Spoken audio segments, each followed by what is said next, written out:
enjoying their Valentine's Day so far. We're here today to talk about the PSP Sponsor Viewer Dashboard. And really what this is, I know we've talked about it in our past sessions already, but we haven't taken some time to look at the tool itself and go over it. So that's the purpose of today. As Kelsey mentioned, feel free to just unmute yourself and ask me a question as we go along the way. I see a lot of familiar faces here in the list, a lot of just call-in users, so feel free just to unmute yourself, announce who you are and your question. I'm happy to take them as we go. Okay. So first we'll get started and just want to show you and talk about what we'll be covering in the next. We have an hour and a half. I want to give you, of course, our purpose today is to talk about the sponsor viewer. Okay, but what I really want to focus and start on is, the why behind the tool. What is the value of this tool and how we can use it for those purposes. So I just want to really share about what are those key benefits of using this tool. And then I want to talk a little bit about how some of this data sharing works, because some of you may have conversations with doctors about how this actually works. I want to give you a good understanding how the technology and how the model works as well, so you're equipped to answer those questions as they come up. And I know I've talked about this one already, the IPTO framework. I'll talk about it again just so that we're all familiar on this page. And this is how Telus how we've devised the dashboard and how we've focused a number of different tiles or different reports in the dashboard. Okay, and then we'll get to the fun stuff, and that's, of course, taking a look at the actual tool. And this is more the how-to, providing how do we use this tool, what are some best approaches when you're using it for yourself. Any questions so far?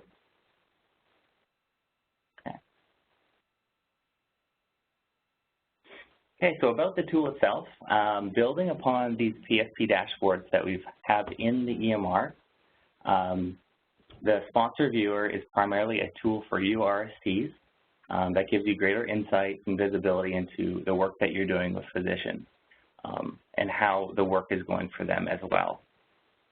Okay, so again, what we're going to be seeing is that the actual viewer tool is very similar to the dashboard that's in their EMRs. It just allows you to see that data outside of the clinic. You have your own login and can access that. Okay, and there's a couple requirements here. One, in order for you to see physicians' information on the viewer tool, the physician does have to opt to share their data. And we have talked about this in the previous sessions as well, how to go about sharing from the actual dashboard. But if a doctor has not shared their data, of course, you won't be able to see it from the tool itself. That's something you'd have to gather when you're in clinic with the doctors. Okay, and of course, the second requirement is you'll need your own login, which we'll be providing. So I'll send those out by the end of today. You should all have your email with your individual login and how to get there. Now, before I go any further, anyone on the call not familiar with the sharing model? Because if not, if any of you have not joined in on the last sessions, I'll make sure to cover that at the end of today's session. I think that they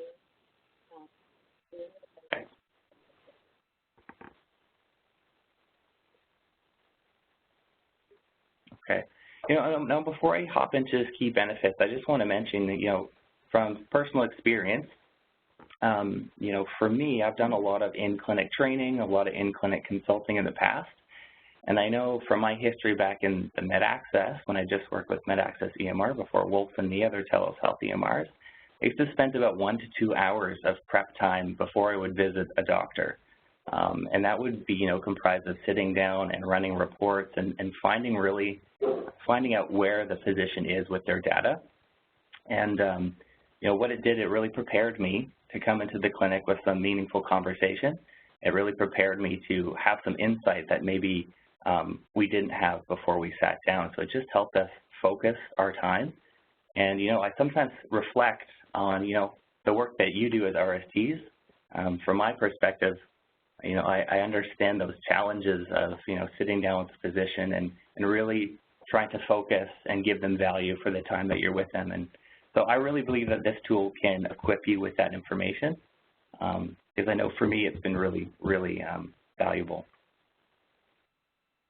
So some of these key benefits, you know, why is this tool going to be useful for us? So the first one is, just as I mentioned, you know, before your actual clinic visits, it allows you to review data-driven insights into your doctor's practices. Okay. It's going to help you already identify, before you connect, of course, what are those key areas that may require a little bit of support, those areas that might be valuable for this physician to focus on and improve. And then, you know, which I think is probably one of the most powerful, is it allows you to devise a strategy on how you're going to engage a physician, right? So you understand where they're at and where you can take them in the hour. So, and you may not know that until you show up at clinic, but with this tool, you're going to be able to see, well, maybe you're going to need to spend your time working on profile management, you know, documentation methods, or maybe you're going to be needing to spend your time a little bit on panel cleanup and some more basic practices like that. So at least you're coming armed with the knowledge when you visit your doctors.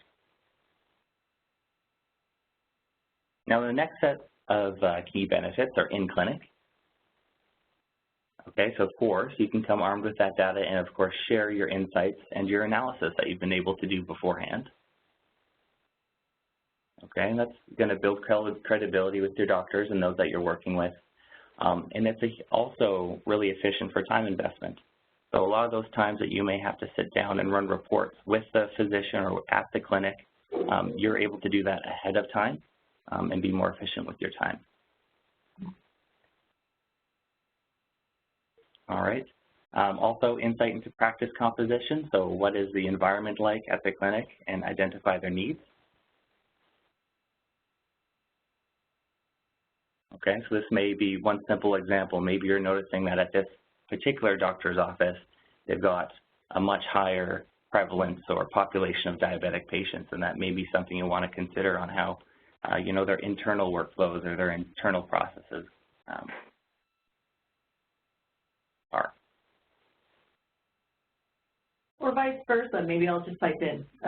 You know, it's interesting because I think your group, you know, there's no judgment here. When they share as well, and I know Kirsten's probably getting to this one, jumping ahead, maybe they do have a larger diabetic population, and they'll be able to see that comparison to their peers. So that's something that I think, you know, is rich and full of value for the clinicians. There we go. Yeah. The last one as well is just you're able to outline your proposed plan. And so, you know, with your analysis beforehand, you can come with a plan on, you know, where do you want to be prescriptive with them. And that doesn't always have to be exactly right, but at least you've come with a plan and you're able to, you know, take different routes as you need to.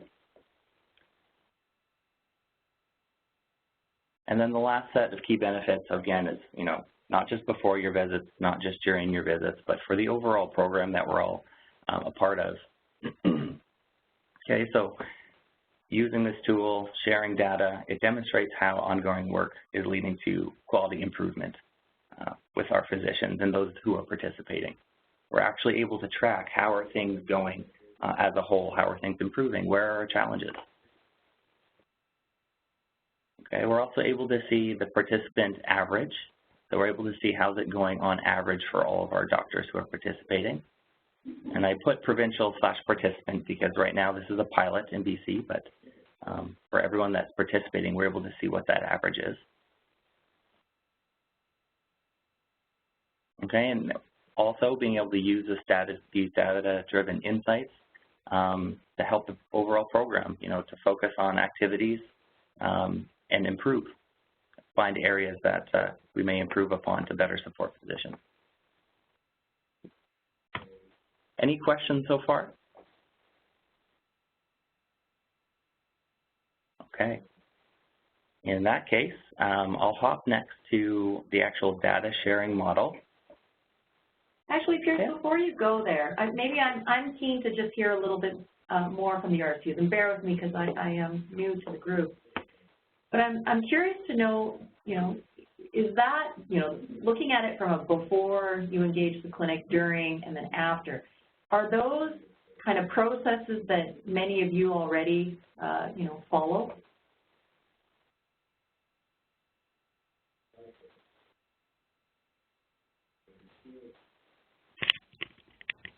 I can offer 2 cents, Gail. It's Mai. Hi. Hi. Everybody's so quiet. I'll give you a couple of thoughts. First of all, I struggle a little bit with the preparing thing. Because I hate to walk into a doctor's office or a meeting with a doctor with an idea in my head of what they already need. And I tend to be a fly by the seat of my pantser, so I'm sure there's more of us out there, but that's just me. I think there's value for sure, but I struggle a little bit in that I would typically walk in and find out what is valuable to them first before I start deciding the pathway or where we go. So, I mean, and there's often conversations that start in one place and morph completely to another, which is fine. I for myself, I know it's going to be, it may help me understand where people are at, but I don't know that I would go so far as to making, decisions or planning for what they should have or what I think they need until I've actually had an opportunity to discuss what they think they need. So that's my 2 cents. No, that's great. No, I appreciate that.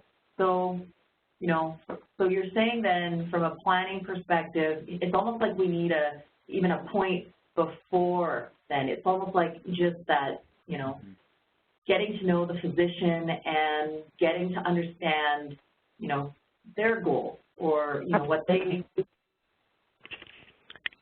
Yeah, absolutely. I mean, it's all about what's valuable to them. I mean, we've all probably been in situations where we've, had discussions with doctors about running reports and understanding their panel where they really just don't care. And it's, well, maybe that's not a good word to use, but they're just not there. Maybe, simple things such as, I need to find this form or I need to know how the workflow works for this referral to go to, 2 different places, or simple stuff like that is often where they feel like they need a hand. And some doctors are really interested in this kind of stuff, and some are just not. They still do the work often, but often a lot of them are just, they just don't, they're not there yet necessarily to see the benefit of the aggregate stuff. So I prefer to be like a little more flexible, and if all you need to know is how to make your med list clean so that it's not a disaster, then that's what we'll look at. But it's about being flexible, I guess, right? Okay, no, I appreciate that, Maya. I think part of it too is, Pierce and I come from the background of, the tool. The tool really works only a few ways, so that's where maybe the thought or the term prescriptive may come in, because there are only maybe 1 or 2 ways to do something. I think I'm hearing your comments more so of just trying to manage the change. Yeah, for sure. First, and maybe figuring out the approach. Yeah, I would just hate to walk into an office where I've looked at their, at their submission of their dashboard and say, my gosh, you're not capturing smoking status on any of your patients. That's what we're going to learn how to do today. And the doctor says, really? Because I really needed to know, this or that, or, I'm just not there. So I totally get the value. I just think that we need to make sure that we're remembering to find out what's valuable to them.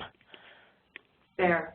So here, let me ask the other question, and Maya, thanks for participating, and others, feel free to chime in as well.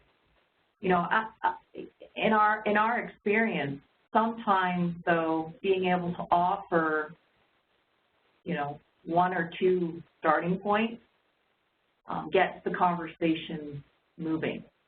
So I hear you, Maya. If they're like, no, I need to figure out how to get to this form. I hear you. that is something that you may have to deal with their request first. But, you know, do you see it valuable to have maybe but here are 2 areas after my analysis, spending the time on in your, EMR, that we could consider as well? Like, are those common approaches? Hi, Pierce. Hi, Gail. This is Shefali. Maya, great points. Maybe I should clarify something. I'm just thinking, when I went into a clinic last week after their dashboard had been activated, I actually needed to have a conversation with them to introduce everything first, and spend that time actually going through just looking at just what was there, and then talking about what giving me permission might mean, and also for them. So I actually am just thinking I couldn't have prepared ahead of time, or am I misunderstanding anything here? I'm thinking that when I go in the next time, I'll have a bit more information with me to have different conversations, but I totally agree with the flexibility piece and making sure that, we meet them where they're at and what they want to focus on. Anyway, maybe if I can get some clarity around that, that would be great. Hi, Shefali. It's Kelsey here, and I just thought it might be a good time for me to kind of jump in a little bit around, I think, what we're sort of envisioning. So thank you very much, Maya, for your comments. I think what is sort of missing, what can definitely be improved from, I think, a strategic communications lens, and where I think we collectively need support, is more the messaging from GPSC around what is this work, what is this body of work as it relates to this panel specifically, and what you guys are endeavoring to do when you're engaging clinics in panel sort of cleanup activities. Because I think, Maya, what you're speaking to is just overall engagement of the physician in the practice and where they're at, and undoubtedly it doesn't, I'm sure that your work doesn't fit into perfect buckets or little square boxes, right? Like when you go in, you never really know. You thought you were coming in to talk about panel stuff, but it turns out really they're just needing this. So certainly we need to allow flexibility for that, and that's the whole relationship and change management component of our program. But I think where we can be helpful or more intentional is having some good information in our back pockets to explain what this body of work is, and understanding where that physician or practice is sort of on their continuum of, I guess, growth, you might say, around the use of their EMR, the optimization of their EMR, and if they are even engaged in the concept of patient medical home and buying into wanting to do that. So I feel like we collectively and at PSC Central can do better and more at supporting you guys around what is this work, why is it important, why is GPSC saying it's important, where does it fit into things, and so that you have that. And then Shefali, I mean, I think your question is more the operational, which is very relevant here. Yes, we have a lot of training, I think, that we can do with you guys, more training around what does this really mean for your work, at what times does it come into play, because you're right, Shefali, you haven't had access to it before. So yes, presumably this is a new change. Presumably, the next practices you go into, you will actually have been able to potentially see this before you go in, which could change the way you want to prepare. More so as it relates to coming in and having that in your back pocket. It's not by any means that you need to be prescriptive or say, hi, I'm here and this is what we're doing today. More that if as Gail is suggesting, that this might be a conversation starter to say, well, I had a look and here's what I'm seeing. Are any of these points of interest to you, or what's most valuable for you today? I think it's a tool, it's a conversation starter, it's planting some seeds about what they might want to look at. It doesn't mean that we have to go down that road, but yeah, to me anyway, I see this and I see a lot of opportunity, but I think that we need to be better at how we're messaging this to physicians, exactly what it means for them to sign up in this work. Do they see value in it? That's a whole bigger question, right, about sort of where they see themselves on that sort of continuum of use of EMR and progressing towards patient medical home. Anyway, I just wanted to say that. I'm not sure what people think. You guys might completely disagree with me, but yeah, curious to know if that resonates with people. Hi, Kelsey. This is Jane from VCH. Sorry, I'm under Costa's login. We've got a couple of us at the boardroom. Hello. Hi. I'm just going to speak to like where I struggle with this and where I see benefit of this training is the last time I went into a clinic, I'm trying to talk to GPs that are already very busy, that have full workloads, and to help them see the benefits of doing like a quick search through their EMR and where they can make incremental and iterative improvements over time over their panels and for their patients. Now, they all see this as a benefit, but whether or not it works, whether or not it helps to, like, those efficiencies help to drive their workflow or just bog it down with just one more task, I feel like this skill set would be really valuable if I had it simply to say, hey, there is an easier way. Hey, I can coach you through this. It's not going to take that much more time, and there's a benefit to your patients, and it's efficient over the long run rather than I'm coming in, you're inundating me with, well, not inundating, but you're telling me about your struggles, and I'm feeling like I've got, you know, I'm like dead deer in headlights. I'm not quite sure where to follow up, and I feel like if I had a bit more expertise in this realm of how to massage and manipulate the EMRs, it would go a long way to helping them achieve more realistic goals and successes within their practice. Thanks, Jane, for your comments. Yeah, noted. I think collectively there's definitely, we have opportunity to, as a program, I think, add value around that. I have to be honest in saying it's a really gray line, I think, for us as to how much we become EMR experts and how much we are sort of concierges or conduits for being able to pull that knowledge in. And I think that it sort of speaks to that continuum I was trying to describe around the overall use of EMR. So this is just one piece of work in what is, you know, I think a way larger bucket of work around EMR optimization. And you're right, and a lot of it is the way you can, or the way we can position the value in doing this. And just to be clear, I mean, this piece is, if you just speak to it in plain language, isn't really that appealing to physicians right now. It's quite administrative and tedious, but there is long-term and residual value in doing it, and we need to be able to articulate that. Thanks for those comments, everyone. Kelsey, I might just jump off of that last statement you made. This is really around, part of all the work that you're doing. This is focusing on the QI approach. This is the quality improvement piece. So I think if I could just be clear about that, that's what that tool is heading towards. And let me just hop forward a couple pieces here. I'll hop back to the model in a second. But I know I've talked about that IPTO framework, and I'll just give you the Coles notes here. What we're focusing on in the project is just the identify piece. All of those prevalence indicators is identifying those populations for a physician. And, I've heard comments as well, Mai, you mentioned again, some doctors are excited about this, some not as much. But I think it's important for us to share that vision with them on where we can go if we're focusing on this identify piece.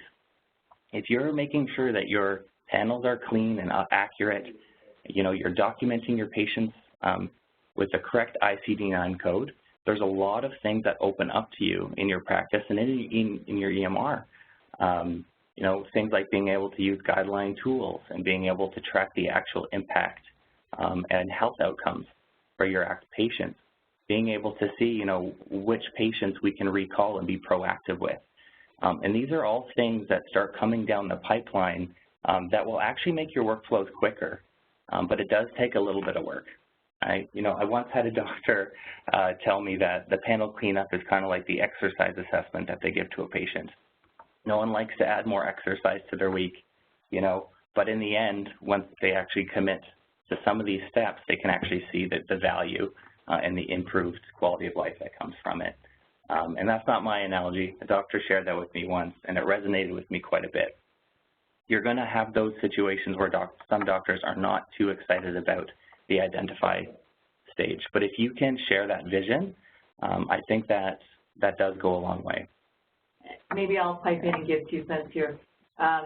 So in BC, we've taken with PSP a broad approach, and we're tackling this identified stage on a broad scale.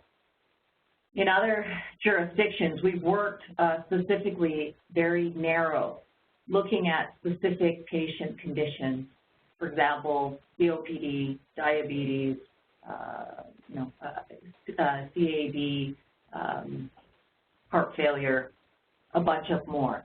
And so when the province is ready to, and I think this is the plan, please Kelsey, correct me if I'm wrong, to get this identified prevalence piece down and then start launching, very more narrow initiatives so you can really drive the clinical why. Let's reduce the amount of patients that are being readmitted to hospital. Let's reduce the amount of times patients are, have exacerbations. All of those very clinical outcomes, we believe you'll capture your physician's attention. But this is the pre-step, and just to reinforce Pierce's comment. And so, again, I hope by sharing some of that, and if you're comfortable, or if it's appropriate to, thread some of that into your conversations with your physicians, I'll leave it to maybe Kelsey to provide that guidance.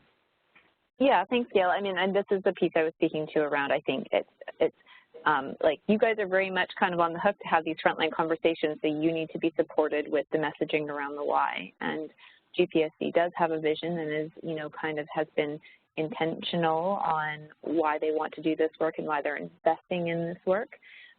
So we need to help bridge that gap for you guys so that you feel, comfortable and equipped to say, well, this is not my decision specifically, but here's what the vision from the GPSC perspective is. So that's the piece of work that we really need to help support right now, is to help create the vision and more communication out there provincially about why are we doing this? Why did we take this approach? Thanks. Okay, I'm going to hop back just a few. I just want to share our outcomes model. There we go. So just so you have an understanding on how some of these pieces work. So what we've talked in the last sessions, both the Wolf and the MedAccess EMR, where we talked about that dashboard that's built in the doctor's EMR, that's what we're looking at here. Essentially, it's a tool that we're turning on in the EMR that reflects that data in their system. Things in the past where you'd have to run those reports for this data, it's bringing it to you right in your EMR, it's giving you trend data in history. Okay, it allows them to see and reflect on their patient population. But more than that, it allows them to take action. It allows them to click on segments, access, patient lists. In our case, finding patients that may be suspected of having a condition, but we haven't gone ahead and done that work on their chart. Okay, so letting us reflect and act. Where we come to the actual sharing of data model and the viewer that you'll have access to, when the doctor opts to share their data with the program, it provides a value of giving them the aggregated data of all the other physicians that are sharing, so that they can actually compare their own data in their EMR with the average of everybody else participating in the program. So that's a little bit of value that they get, in addition to, of course, equipping you with that data. Okay, and then with that data being shared, it also will go to our viewer dashboard, again, which we're going to talk about today, so that you have the ability to see how is the program going overall, how is this physician doing, what are those areas that we can focus on. So that's what I'll talk about. But I do want to share just this little diagram on what it looks like, because from the viewer, there is no patient data. Okay, you're just able to see statistics and averages. And that's a key piece to share with physicians as well. They're in control of their data. It's up to them if they want to share. But when they do share, it's just providing the statistics only. And that's all that you have access to from your viewer. Okay. Any questions about the model so far? Okay. Well, we just covered the IPTO framework, so I'm going to hop into our demo and let's take a look at the actual tool.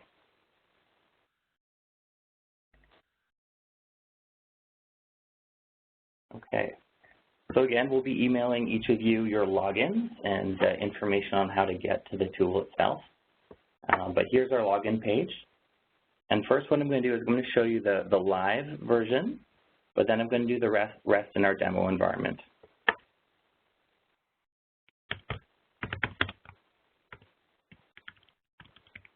Okay. And the reason why I'm going to show you in our demo today is because so far our physicians have not shared data. We're really earlier into the process here. But this is really the process that you'll be following to get to the sponsor viewer. Sorry, this is in production. Just this is in production, so I just want to clarify. This is not a demo. Yeah.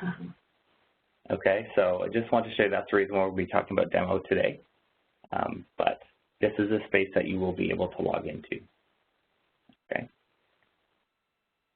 All right, can you just go back really quickly? Maybe while you're here, Pierce, I might just draw everyone's attention to the dashboard usage tile, which is the only tile that is different from what your physician's dashboard. Pierce, I don't know if you've got that on your plan. But. I do, but happy to talk about it here because this is the actual production, so this is what we're seeing. Dashboard usage is showing you the amount of time that the dashboard is being accessed or reviewed. Okay, so you can see it shows by day and how many times the dashboard is being looked at and used. Okay, so I can see that there's been some activity so far in the early stages, which is great. We haven't had anyone opt to share their data yet. And you can see that there's actually two segments. One is how many times that this is being viewed. So you'll see, oops, that's saying dashboard viewed. And then the second line is shares. So right now we don't have any physician sharing, but once they do, that number is going to start climbing. Sorry, Pierce, is this the usage of people using this this sort of support one, or the doctors using theirs?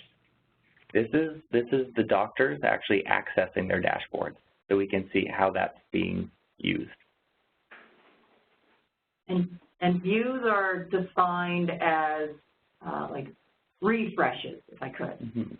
So if a doctor goes in and looks at their dashboard, goes away, and then looks at their home dashboard, and then comes back to their PSP, Panel 1 dashboard for a second time, that's counted as 2 views.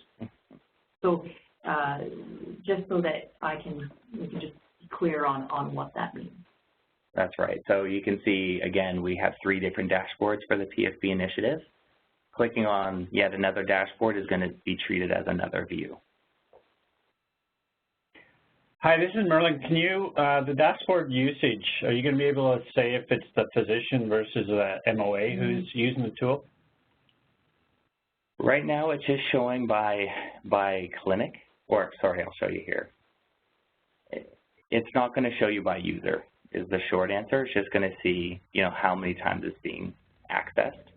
We've done that intentionally because we found across the board a lot of clinics are doing, a team-based approach where someone at the clinic might be taking a certain part of responsibility with the dashboard and then the physician does the final review, things like that. So we didn't limit it by user account. It may be something that we consider in the future, but at this time it's just how many times at the clinic has it been accessed.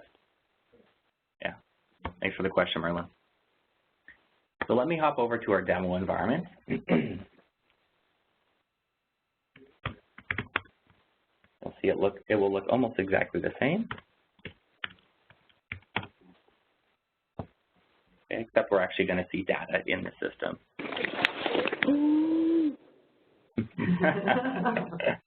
Sorry, was that a moose call? I thought I heard a ooh, like fireworks, but maybe I'm hoping that's the case. Wishful thinking. So again, what we're looking at here is the viewer. It looks exactly like the dashboard in the EMR with a few exceptions. Okay, the first exception is that there's no option to share. Okay, that's only something inside of the physician EMR where they're able to opt to share. Okay, and then which we showed you, the other difference is you actually have that monitor tile where we can see how many times that dashboard has been accessed.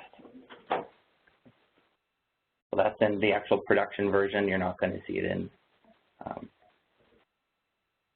the environment that I have here.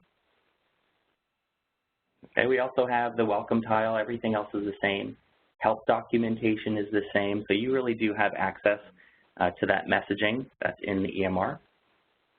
Okay, at any point in time, we can go ahead and click the help files, and it's going to take us to what is available in the EMR as well. Okay, so you have a good understanding of what each tile is looking at specifically.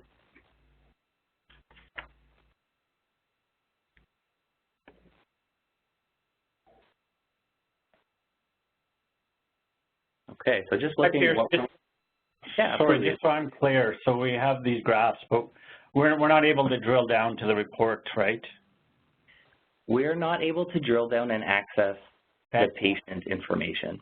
So whereas a physician could click, let's say, click on this to see a list of all their hypertensive patients, if I were to click on that, nothing happens. Okay. Trying to click loudly for everyone. So that's the key difference.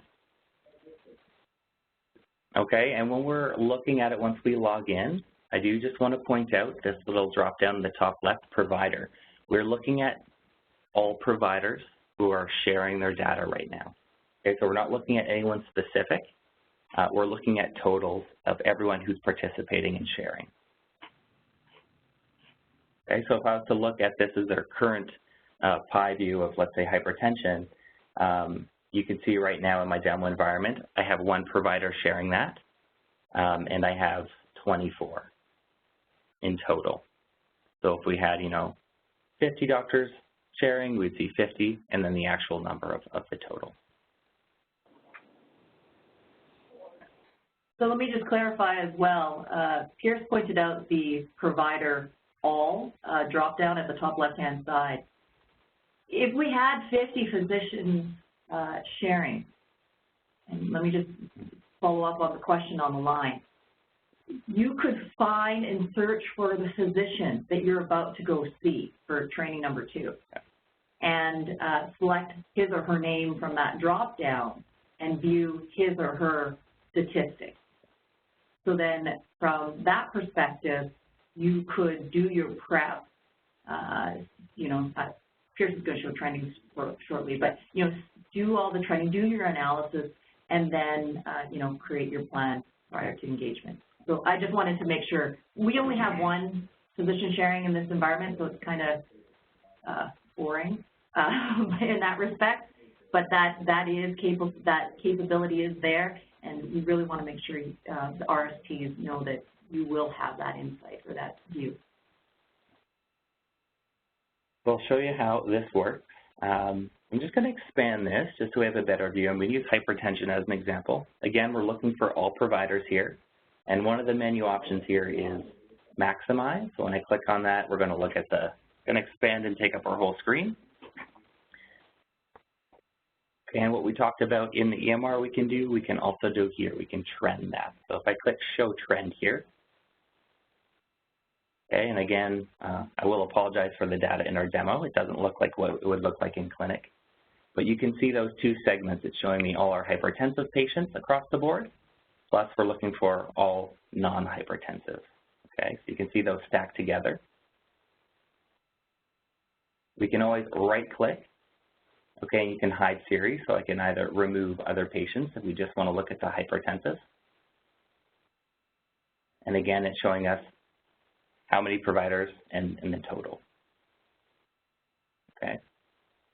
Now there's another option here, which is compare providers.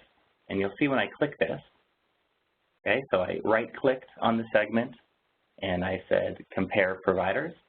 It's going to show you all the providers who are participating. Okay, well, I'm going to talk about how we take a closer look at one specific provider, but looking at all providers, we can actually see The dotted line is going to be our average across the board. Okay, so that's the average for everyone who's participating. And the individual line will be for the specific physician who's sharing. Okay, and you can see here in my demo environment, we've done a couple tests where a physician is sharing and then has opted to stop sharing. So you can see that data stays there, and again, a doctor who started to share again on this date. So in most cases, you're going to see a solid line for each physician who has shared, unless they've opted to come back and stop sharing. You can see from an example down here for Gerald Peters, okay, we have that physician sharing across the board. Okay, and if I hit our pie graph again, it's just going to take us back to the original point in time view. And before I move away, I just want to show you some shortcuts.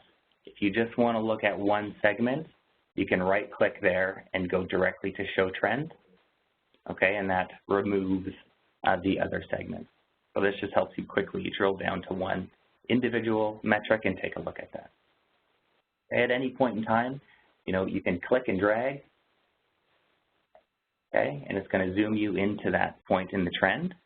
So I've always found this useful if we've done, let's say, a second visit and we've done some work together to actually zoom in on that time frame just to see on, what has changed over time. This can sometimes be a helpful tool. And again, you can always click Reset Zoom in the top. I'll just minimize this for us here. Any questions about that piece so far? Yeah, I think it's great. I was just curious, in the future, do you have plans instead of showing all the data that we could sort of focus maybe on a region or a division to compare a physician with? It's definitely something that we're thinking about. I know we're including, I believe, city in time. So that's definitely something that, absolutely. I mean, I think we'll learn a lot through this process. And that's where we're going to be keen to hear your feedback from clinicians as we work with them.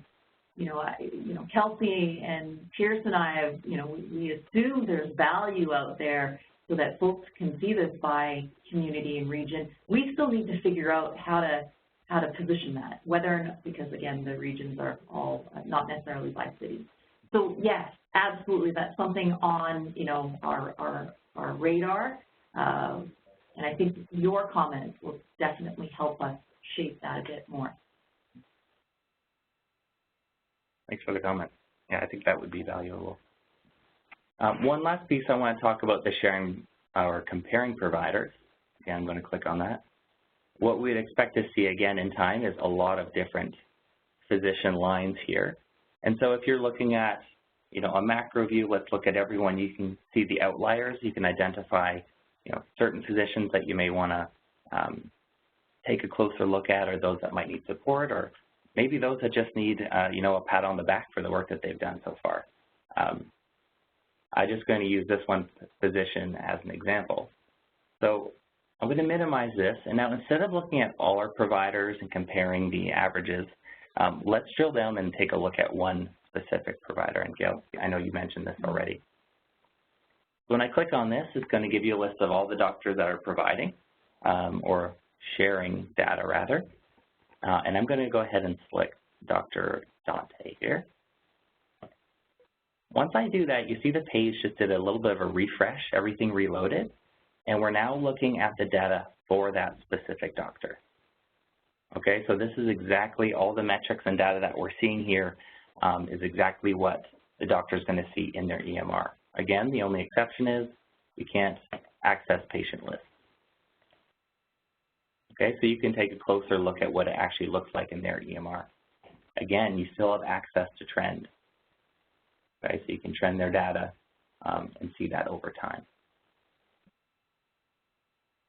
Maybe I'll just expand that so we see it bigger.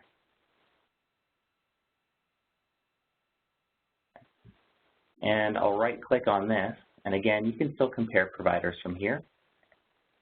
Okay, so now you'll see the view is slightly different. It is comparing the physicians number with the average of everyone else who's sharing.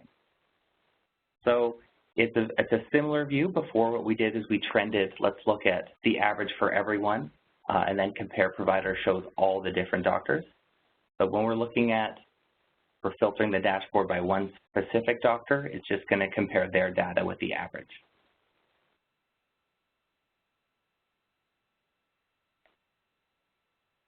And we'll just minimize this here. Now, in addition to the prevalence indicators or the prevalence tiles here, again, what we'll also see is the consider pieces. So again, these were those patients that may be suspected of having a condition based on whether they have, 2 visits, but no profile or problem list documented. They may have been billed twice for hypertension, but again, we haven't documented them as having hypertension. Or there may be a clinical value. In this case, blood pressure greater than 140/90.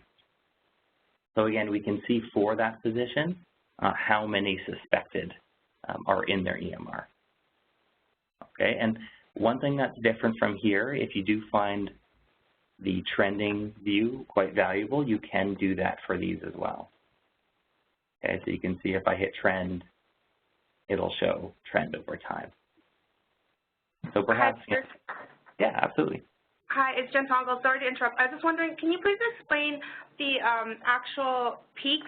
And I know, like, for example, when you double-click into the pie there, and then there was, you were showing, you would go into and double-click the line there as well and expand, yeah, the trend.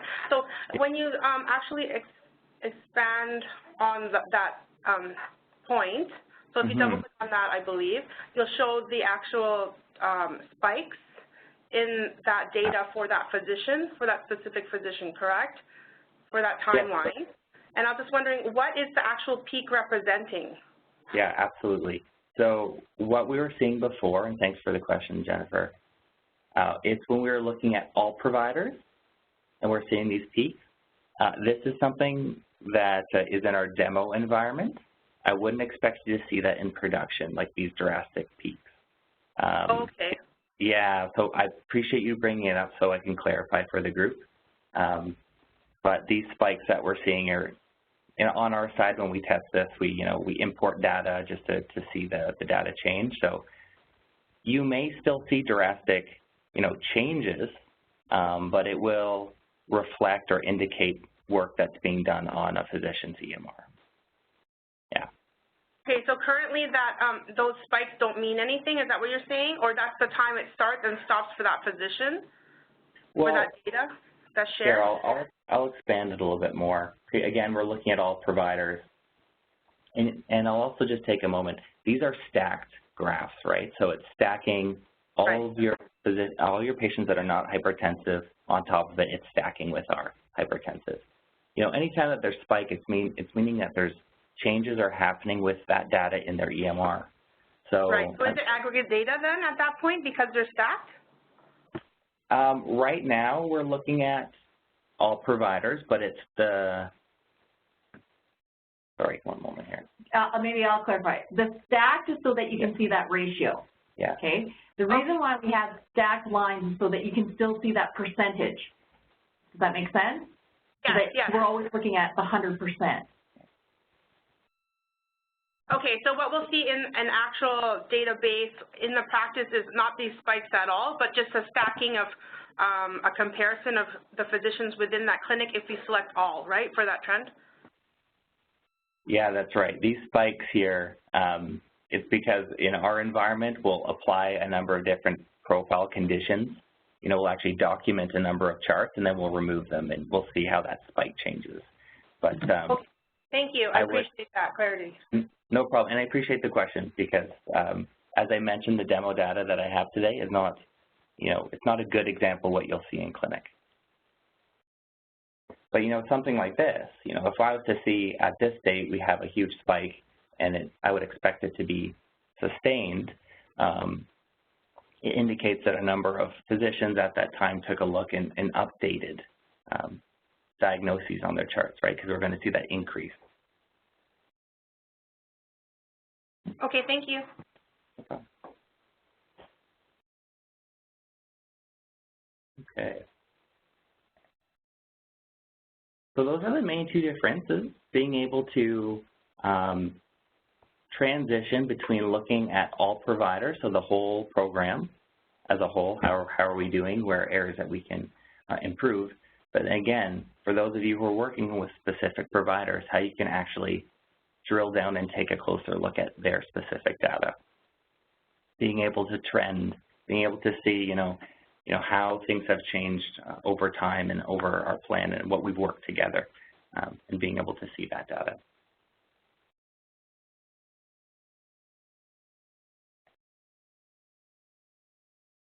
Okay.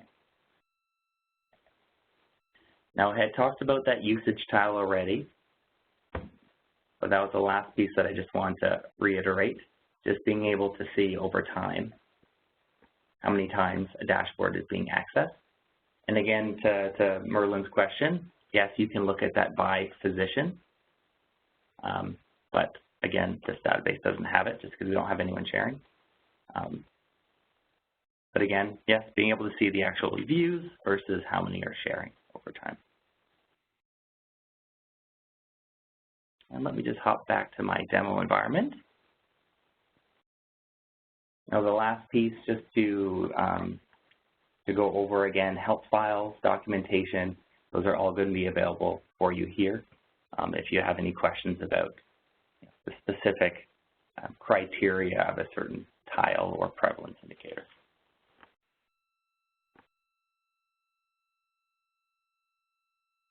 Now, were there any questions about some of these functionality pieces so far? Anything that I could clarify?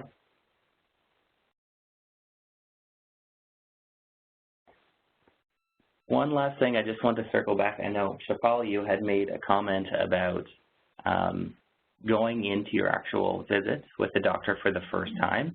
You're absolutely right. The first time that you're going to sit down with a doctor, you won't have the luxury of looking at their data beforehand.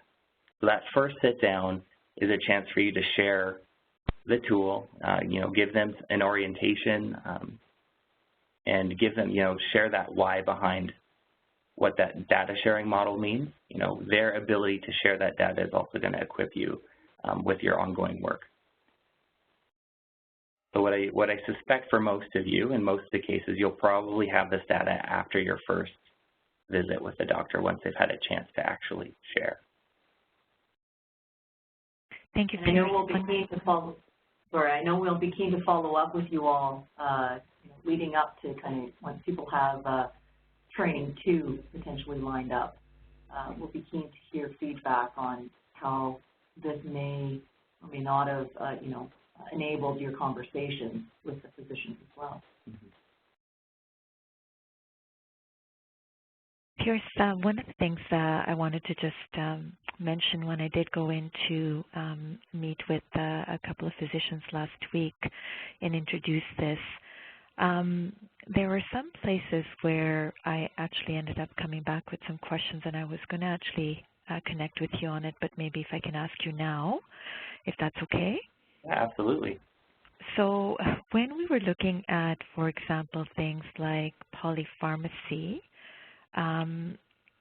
we ended up seeing things like activity and other kinds of things included as part of the 10 plus 10 plus prescriptions that physician might have suggested to the patient. So when we went under the criteria and then went back to looking at a patient, let's say, and in their polypharmacy area, we ended up seeing not only the prescriptions but also other things that were suggested, like lifestyle types of things. So I'm not sure if that, anyway, I didn't quite understand why that was happening, but the patient we were kind of looking at definitely didn't have 10 plus prescriptions. It had, other suggested activities that the physician had suggested, and somehow they were part of the group of patients that were under the 10+ polypharmacy category or list. So I wasn't, anyway, I thought I would bring that back, and there was a few other things I can talk to you about offline, but that was one thing I thought was quite odd. Sure. So the polypharmacy should be looking for active medication. So it would have to be from the actual medication space in the EMR. If you were seeing patients that were not, happy to take a closer look. Perhaps we can connect offline and I can understand which clinic you were working with. You know, and then again, whether it was Wolf or MedAccess, happy to help you out with that. But the way that it's designed is to look for active medication. So maybe if I could, so this might put into question how the clinicians are, you know, prescribing crutches, you know, how they're prescribing, you know, physiotherapy. If they are creating it similar to, you know, a prescription, or if, I'll say this, the EMRs have different ways that they, physicians can prescribe these things. It may be a data quality piece, or it may be an opportunity to reinforce prescribing, you know, best practices. So when you mentioned lifestyle items, sorry, and I didn't catch your name. Was that Shefali? Hi, Gail. It's Shefali, yeah. Oh, perfect. Shefali, if it was like you said, lifestyle items like, you know, maybe vitamin D or so on, we need to take a look at how they're entering that in. For instance, I know for MedAccess, there is the ability to prescribe a non-medical item, and we don't count those. It's like a big text box that the physician can now just type into, and then it has the physician's header and footer, and it kind of looks like their prescription pad. But then those do not go towards this count. So this is a great example of a data quality piece that you could be reinforcing as a group, so that they can get those accurate counts to identify their, what are typically more high-risk patients or complex patients. Yeah, so I plan to go back, and that's the work that we are going to do, is take a closer look, because I too was kind of, I think, of course, hadn't seen this in action, so we were, you know, going through it together and having the opportunity to have to see this ahead of time and to really know some of the qualifiers for the consider areas is actually going to be very, very useful, and will equip us a lot better with, you know, what we are seeing when we see things. So definitely appreciate that. And I think one last comment I just wanted to make, also in terms of the templates that are available to all of the physicians, I'm noticing that they don't all have standard templates or the same templates. Is that something that is based on their requests for particular types of standard templates, or again, I'm not really sure, because some of them have templates around, say, chronic pain or advanced care planning, and others don't in their EMRs, and I don't know how all of that works, whether they need to request those things, or is there a standard package that all of them should have access to, et cetera? Yeah, that's a great question. Across the board for Wolf and MedAccess, everyone has a package of templates that everyone will have access to, every EMR should have. But they do have the ability to create their own custom templates. So you may find some doctors who are keen might build their own or copy some other ones and change them. So you might see some variances on local versions of templates, but we do have a package that everyone does have access to. What I suspect is it's perhaps a physician hasn't made a template maybe a favorite, or they have, because there's ability to put your favorite templates in the drop-down list when you click on it in each EMR. So I can share with you offline, you know, how to access those and how to find them. But again, all the PSB templates will be available to all the doctors across the board here. So I know that you had emailed me about, you know, some of the pain resources. some of the other initiatives that are out there. If you're having trouble finding them on a clinic, let me know. I'm happy to help you sort that out and make sure that they know how to access and make it as a favorite so it's easy to access going forward.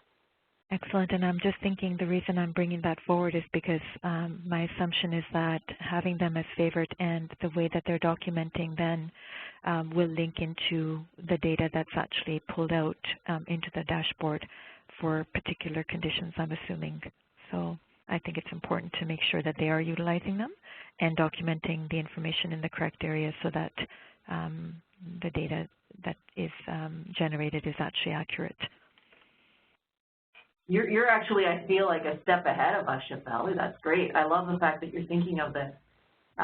Yes, we hope that, you know, PSP has already made an investment into that content. So, you know, definitely driving users to use that content is a great adoption habit. But then once PSP is ready to, you know, launch a, you know, potentially perhaps a QI initiative around one of those conditions, you know, there'll be some really good data that can be leveraged out of the gate. So that's great. Thank you. Any other questions, comments? Yeah, this is Merlin, and I think it's a great presentation. I just have a question, I guess back to the last sort of follow-up is really around support.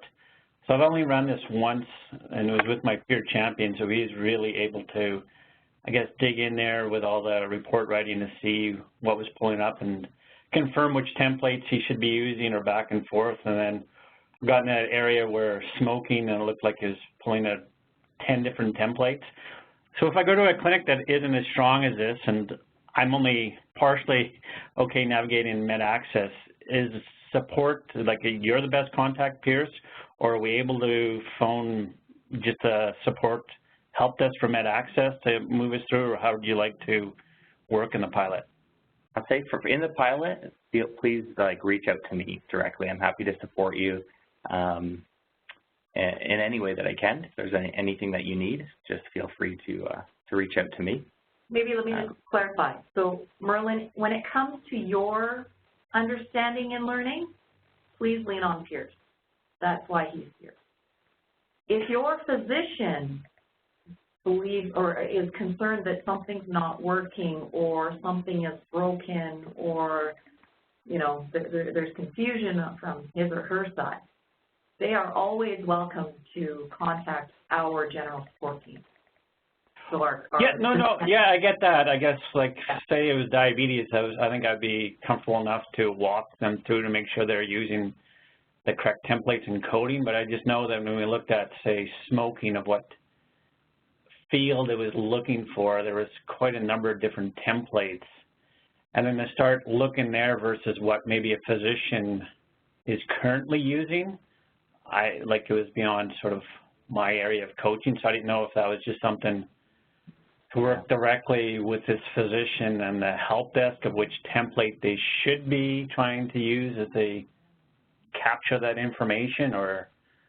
Can I offer, thanks, that's a really good question, Merlin. So hence sort of the reason why we're doing a pilot, because I think we're going to learn a lot about just the various ways that people are using the EMR and entering information right now, and so hence our desire to keep it, we're really only doing this with 100 physicians per EMR platform. So from a capacity perspective, yes, Pierce is here to support you and your questions, and thank you, Gail, for just confirming that physicians are able to reach out to the help desk, but we would need to do a lot more, I think, around like a fulsome engagement strategy with like proper training and supports and understanding, and I'm thinking of pieces like peer mentorship that are going to be really integral and critical to that before we would open this up more broadly provincially. So please, yes, contact Pierce for any questions that you have related to what you uncover in clinics. So like whatever you're finding out, you know, oh, I haven't run into this before, or what does this mean? That's what we're here to do for the context of the pilot. But that understanding if we're going out and you know, more broadly engaging the province, that we need to, well, Pierce would just be inundated. We would need to clone you, Pierce. So we're going to need to figure out, you know, exactly what level of training you guys need, how we can augment that, and offer further support through peer mentorship and maybe, you know, things like kind of more revisiting kind of a user group platform, and then also what we would need to make sure we have in place with the Telus Health team. So more to come on that for sure. Hi, Pierce and Gail. Are the L1s on the support hotline generally aware of this pilot and could answer basic questions about this if our physicians do call into them about the dashboard on their end? Yeah, absolutely. Yeah, is that Audrey? Oh, sorry. Absolutely. You know, physicians can reach out to their L1 team if they have questions. They're prepared for that and absolutely capable. If you as RSTs have questions, feel free to reach out to me. I'm happy to help along the way. I also just put up my contact here on the screen in the lower left-hand corner if some of you don't have that yet. Just for your awareness as well, our L1s are aware. It'll go through our standard kind of escalation process. Hopefully our L1s can answer those questions. If not, it gets escalated to Tier 2. If Tier 2 can't answer those questions, it goes to our Tier 3. And if Tier 3 for some reason can't answer those questions, it'll end up with my team here. So please do follow those same processes because we are working quite hard on the back end to make sure that we're integrated so the physicians don't have to go multiple locations. So it's a one-stop shop. Thanks, Gail, for clarifying how that works. Yeah, you're welcome. Yeah.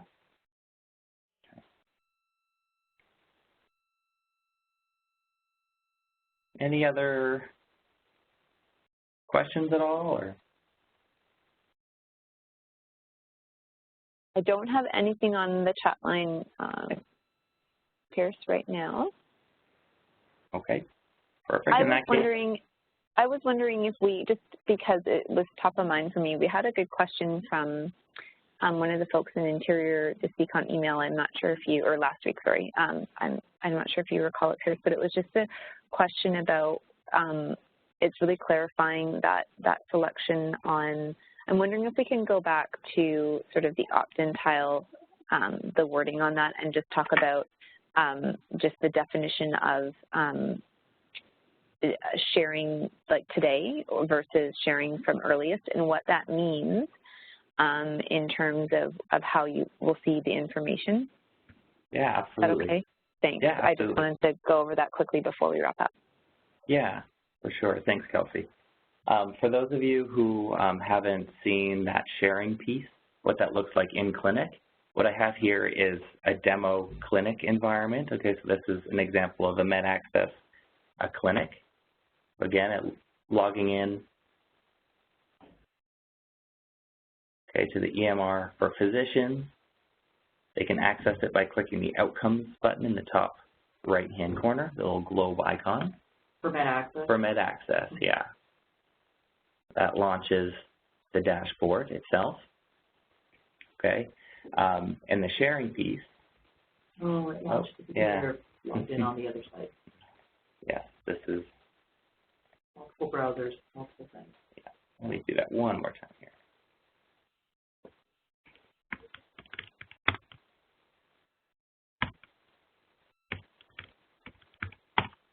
For the Wolf users, it's a little bit different to access that dashboard. They hit the Reports tab from their main page, and they have a very similar looking Outcomes button that they can click on to launch the window. And again, the window that launches in both EMRs looks exactly the same. Now, Merlin, I know you mentioned smoking status. That shows up in the home dashboard, which is the same. Everybody that has the feature in Telus Health has this home dashboard. So I think that maybe you were connecting with a physician on some of these indicators.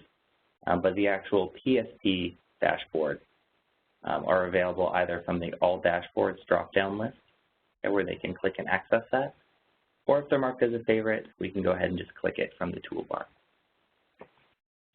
Now, just building off what Kelsey had asked about sharing, you noticed in our RST viewer, I mentioned we didn't have this sharing piece. So at the top of each dashboard, a physician can opt in to share their data. And if I click on this little yellow folder, what it does, it expands our sharing preferences and shows us all the different metrics on our dashboard that we can opt to share. Okay, on the right-hand column, it's showing us an available SIN state. Okay, so this is showing us how far, when I trend my data, how far is it going to go back? It's going back to November 28th. Okay, and when the dashboard gets turned on at a clinic, that's when it starts tracking the data. So you can see that we turned this dashboard on November 28th for this clinic. When they opt to share, they have two options. One is to share from the earliest date, which would be from that November 28th date, or they can share from today going forward. And again, here I just want to reinforce, we'd like that sharing from earliest so that we can see a baseline. It's important for the program to be able to see how your support may or may not have, or I'm hoping may have contributed to the change in the physician's practice. Yeah, and also give you more insight when you're using the tool. So again, if we were to click from earliest, it'll start sharing. But before I do that, I just want to show you the terms. So by sharing, I consent to the terms of the practice support program. We can click on this to access the terms of sharing. And I think that this is a really valuable piece to go through and talk through with the physician. So what is the program about? It's a quality improvement focused initiative of GPSC. Working with key partners, provide tools and regional support to physicians to improve health outcomes for patients. Of course, we hope that this is going to be valuable to you along your journey. And the next set is we just want to talk about what is this data being used for. Some physicians might want to know a little bit more before they share. Okay, so just saying, shared metrics will be used in accordance with our ethics policy and will not use, publish, or otherwise redistribute the information, except for these three pieces, right? One is to support, and that's giving you, the RST, that data, so that you can support them with their practice. And the second is to improve the initiative overall. When they share their data, we can actually see, areas that we can improve as an overall initiative, areas that we can better support. So we're asking for this data to also help them. And then the third piece that we use our data for is to report peer average and peer comparison. Okay, so when I opt to share as a physician, I get to see that aggregated average. Now, that doesn't give me the insight to see specifically which doctor, but I can see the actual average overall. Okay, so that's what that data is also being used for, to create that average that gets shared with other participating peers. Okay, so that's really the terms of sharing in a nutshell, but again, I think depending on the physician, it's just a good practice to go over that so they're fully aware of what their data is being used for.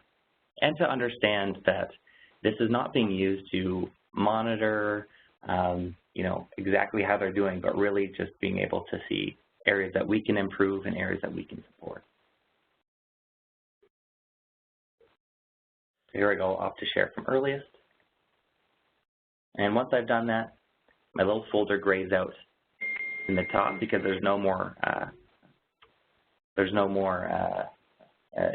action that I need to take. It shares going forward until I opt to stop sharing. Okay, so if I want to stop sharing, I can at any time. And as soon as you share and you trend your data, you're able to see peer averages. So again, my demo environment is not the best example, but you'll be able to see the dotted line represents the peer average.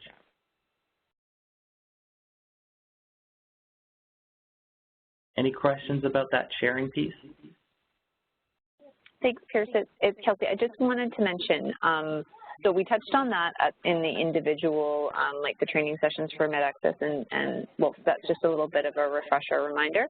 I just wanted to mention that I have worked with each of your team leads on just having it reviewed from the health authority perspective. So like when we thought, what are the implications for, you know, you and your role for having access to this? So we vetted it from the health authority perspective that you guys are covered under your own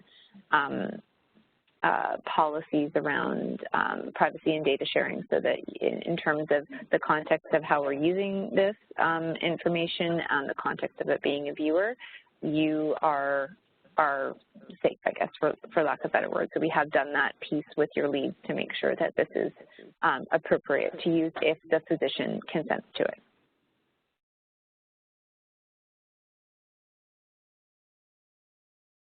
Thanks for that, Kelsey. Okay. Well, if there were no further questions, I know we've got 10 minutes. We can give you 10 minutes back to your day. Maybe can I steal 2 minutes just because I apologize. Maybe I was distracting in your last 2 minutes because I noticed a chat that I responded to. So I hope that, you know, these sessions can provide the opportunity for us to maybe, these are just maybe small clarifications. And we hope that these sessions with you just enable the discussion. And maybe, you know, maybe we have the answers at our fingertips, or maybe they're good questions that we need to take away. I have a feeling we're going to have both of those scenarios over the course of this pilot. So I hope that, you know, at the end of this all, I hope that you all found this helpful, you know, informative.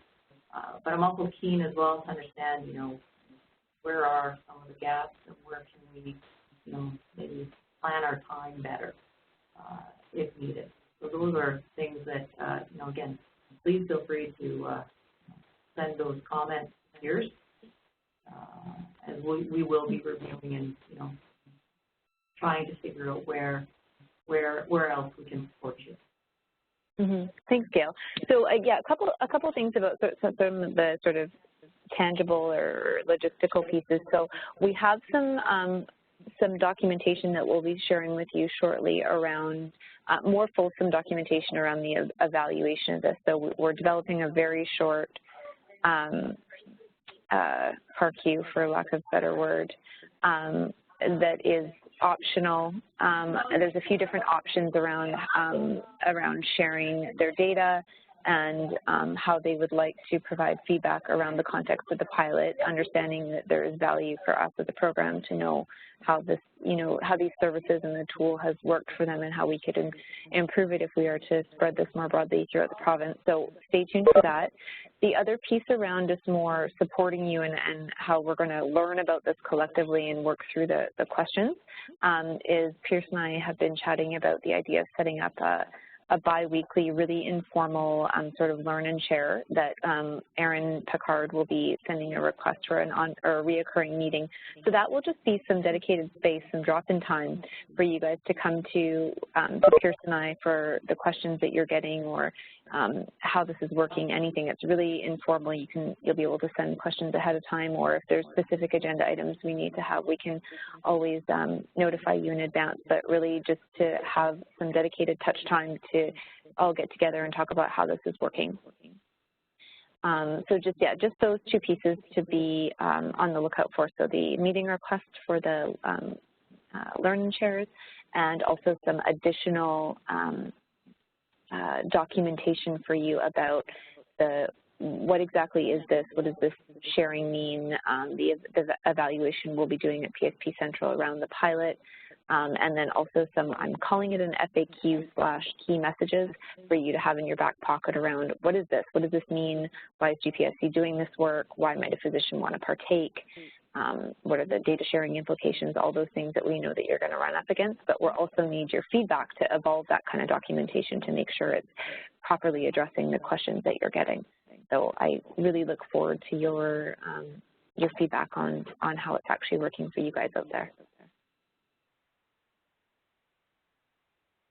Okay, so it is 11:25, so we're just about 5 minutes to time, so this is great timing. I've had a couple of questions on the chat that have been sent in, thanks, maybe not necessarily specific to the subject, but just some other questions about the other Telus Health dashboard. So I will follow up with you guys. Thanks very much for your active dialogue today. Thanks very much, Pierce and Gail, for your time today and for the really great presentation. We'll look forward to just continuing on this at the Learn and Shares when they start to get scheduled. And in the meantime, if you guys have questions, as always, Pierce and I are here to help answer those for you. Perfect, thank you. Yeah, without any further ado, we'll let you get back to your day, and we'll send the recording to this meeting shortly. Thanks, guys. Thanks so much. Thank you. Thanks, everyone. Thanks. Have a great day.